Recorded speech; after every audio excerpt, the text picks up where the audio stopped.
Hi everyone, my name is Amitesh, and in this video I'm going to explain how to find the matrix of a rotation in the plane by a certain angle theta degrees, how to derive that 2 by 2 matrix.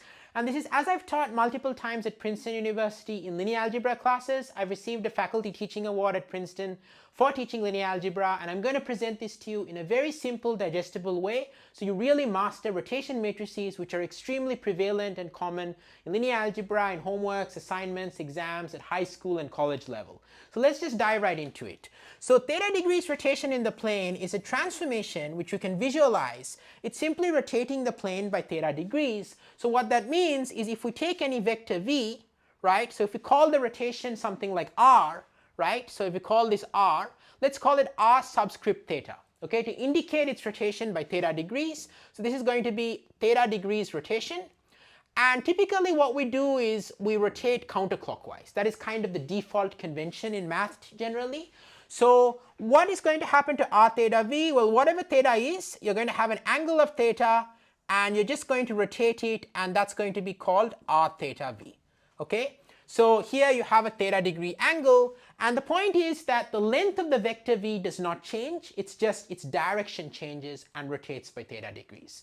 So how do we find the matrix for this transformation? Okay, so this is a transformation we've described without any matrices, without any numbers, which is always a nice way of thinking about things. But how do we actually make it all concrete?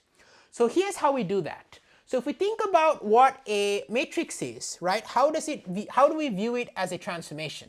If we have a matrix A, B, C, D, well, we think about what happens to the basis vectors. Okay, so what I'm going to do is I'm going to draw another plane here, and we're going to draw two basis vectors, E1, which is the vector 1, 0, okay, as a column vector it's 1, 0, and we've got E2, which is going to be the vector 0, 1. Okay, this is also a column vector 0, 1, and we're sort of choosing this coordinate system, okay, and we're going to find the matrix with respect to the coordinate system. So of course different coordinate systems will have different matrices, but this is the standard coordinate system once we fix the basis. And what we observe is that if we take a 2 by 2 matrix and view it as a sort of as a transformation, if you multiply the matrix with E1, that's just going to be ABCD times E1, which is ABCD times 1, 0, which if you do the multiplication out, it's going to be A times 1 plus B times 0, which is just A, and then it's going to be C times 1 plus D times 0, which is just C. Okay, so that's just going to be AC. Okay, and similarly, and notice this is the first column of the matrix, okay, so notice that. Similarly, if we do ABCD times E2, okay, it's just going to be equal to ABCD times 0, 1, right, which is just going to equal to the second column of the matrix. It's going to be A times 0 plus B times 1, which is just B, and it's going to be C times 0 plus D times 1, which is just going to be D, which is the second column. Okay, so why have I done all this? Well, the point is that if we want to find the matrix for the rotation, it's just important to keep in mind we want to find the first column and the second column. That's what happens to the standard basis vectors. Okay, so in particular, so what we can sort of do is if we have this rotation, we can sort of say that, for example, if we draw the following picture, suppose theta is like an acute angle. Okay, so we've got theta, we've got E1 here, we can sort of say this is going to be r theta E1, and similarly if this is E2 here, this is going to be r theta E2. Okay, so this is going to be theta degrees, and I can even sort of draw this in red. Okay, that may even be more beneficial just to kind of show that they are different vectors. So here we can sort of do this as r theta E1, and this can be r theta E2. Okay, so we sort of see that those are the vectors we want to find in terms of E1 and E2. And then we can find the matrix for this transformation r theta. Okay, and that's now going to use some trigonometry, just a quick refresher. It's super fun, so I'm excited to dive into it. So what is the point? If we take E1 and we rotate it by theta degrees, what is that? What are the coordinates of that going to be? Okay, so let's think about right triangles. So I'm going to kind of erase this off here. So let's do E1 first, and then I want you to do E2 as an exercise. Okay, so I want you to think about E2 next. So let's get into that. So what I want to do first is E1, so let me get into that. So E1 is going to be r theta E1. So it's going to be a vector of length 1, right? Because rotation shouldn't change the length of a vector. So it's going to be a vector of length 1. And so the hypotenuse, we can draw a right triangle. So this is going to be theta degrees. And the hypotenuse is going to be 1. Okay? So this vector is going to be, this is going to be where r theta E1 is going to be. Okay, so we want to figure out the x and y coordinates, so in other words the base and the height of the triangle. But what are the definitions of cosine and sine? So cosine theta is just going to be the adjacent side over the hypotenuse. So that means that the adjacent side has to be cosine theta, and sine theta is going to be the opposite side over the hypotenuse. So this is going to be sine theta. So therefore the x and y coordinates are figured out. We know that r theta E1 is going to be cosine theta sine theta. So how cool is that? We've worked out the first column of the transformation matrix. So we now know that r theta as a matrix. So sometimes, you know, we say that we use this notation to say it is in the basis E1, E2. Okay, so in the basis E1, E2, r theta is going to be the following, because the matrix changes according to the basis. Okay, this is a very kind of one of the trickiest concepts in linear algebra. I won't get into it in this video, but we know that from that description over there, the first column is just what happens to E1, which is going to be cosine theta and sine theta. And then the next question is what happens to E2. Okay, what happens to E2? So I'm going to erase this all off and figure out that, but I want you to pause the video. Pause the video and figure out what r theta E2 is, okay? And just try to master it, because you really want to understand what it is and learn how to figure it out yourself to really master this stuff. So what we want to do is we want to think about, we again draw the plane, we draw, you know, you have this is E2, right? So this is going to be E2. So E2 is here, which is going to be 0, 1, and we're going to have an angle of theta. Okay, so here is going to be an angle of theta. And now again, it's the same principle. The hypotenuse of this triangle is going to be 1, right? The hypotenuse of the triangle is going to be 1.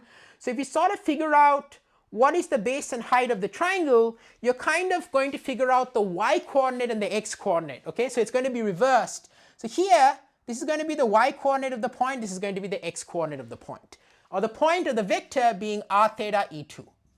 Okay, so here you sort of see, if you visualize this triangle, right, if you tilt your head kind of, you'll sort of see that, I'm going to do it here, this is going to be cosine theta, and the x coordinate is not going to be sine theta. The length of that side is sine theta, but the x coordinate will be minus sine theta. Okay, so we're going to get minus sine theta here, and we're going to get cosine theta for the y coordinate and minus sine theta for the x coordinate. So therefore, we're going to get that r theta E2 is going to equal to minus sine theta cosine theta. Okay, so that's going to be the r theta E2. And 2 points I want to make quickly before I fill in the matrix. So I'm just going to fill in the matrix here as I'm making those points. So we have minus sine theta cosine theta. Just keep in mind that, of course, in this picture, cosine theta, sine theta is defined for all angles theta, not just acute angles, and it's the same principle. It's if you subtend an angle of theta degrees going from the x-axis, the x coordinate is cosine theta, the y coordinate is sine theta. That's the definition of cosine and sine via the unit circle method. So you don't even have to think of the triangle, but I just did it for visual kind of practice. And similarly, that picture, you just have to rotate everything by 90 degrees. So you're kind of doing like sine of, you know, you're just adding on 90 degrees, and that's where kind of things get flipped from cosine theta, sine theta to sine theta, cosine theta, using the sine theta plus 90 and cosine theta plus 90 formulas. You can do it that way. So in this picture, we've got this for the matrix. This is going to be the matrix of a theta degrees rotation. And how do you remember the matrix? You know, just to kind of understand. If you watched this far, please like and subscribe for infinite math content at all levels, including lectures in the style and content I've taught at Princeton University. So you get up to date with everything and can really master math at all levels, okay, and have fun with it. But let's just end by explaining how to remember this. So one way I like to remember this is that the key thing is the negative. You know, you kind of have cosine, sine, negative sine, cosine. The first column, if you master what we talked about here, you can sort of remember that. And then if you know the determinant, you know, one thing you want to check which is kind of important, is determinant is kind of the way the transformation scales areas, the factor by which the transformation scales areas. Rotations should not change areas. If you take something, rotate it, it should have the same area. If you haven't seen this, just consider this an intro to determinants, okay? But the determinant of a 2 by 2 matrix is multiply this and subtract the product of these two. Okay, so this is also an interesting calculation. I'm just going to end with determinant of r theta is going to be cosine squared theta minus sine theta times sine theta, which is plus sine squared theta, which is going to equal to 1. So your determinant should be 1. That's another way of remembering the minus sign should be here, and this should be cosine theta and cosine theta.